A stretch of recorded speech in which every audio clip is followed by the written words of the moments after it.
بسم اللہ الرحمن الرحیم۔ علامہ محمد اقبال کے وہ اشعار حاضر ہیں جو توحید کے موضوع پہ ہیں، یا جن اشعار کے اندر لفظ توحید استعمال ہوا ہے۔ بانگ دراز سے انتخاب حاضر خدمت ہے۔ اس سے پہلے آپ نے ان کی کتابت سیکھی، اب آپ کو ان کی قرأت سناتے ہیں۔ یہ شکوہ سے اشعار ہیں۔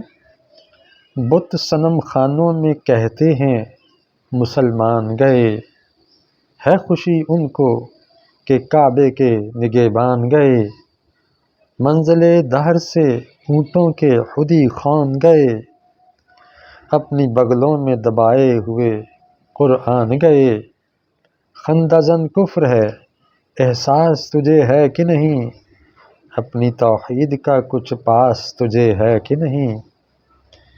پھر بندہ شکوہ کرتے ہوئے مزید کہتا ہے، محفل کون و مقام میں سحر و شام پھرے، میں توحید کو لے کر صفت جام پھرے، کوہ میں دشت میں لے کر تیرا پیغام پھرے، اور معلوم ہے تجھ کو کبھی ناکام پھرے۔ دشت تو دشت ہیں دریا بھی نہ چھوڑے ہم نے، بحر ظلمات میں دوڑا دیے گھوڑے ہم نے۔ اور اب جواب دیتا ہے، ہو نہ یہ پھول تو بلبل کا ترنم بھی نہ ہو،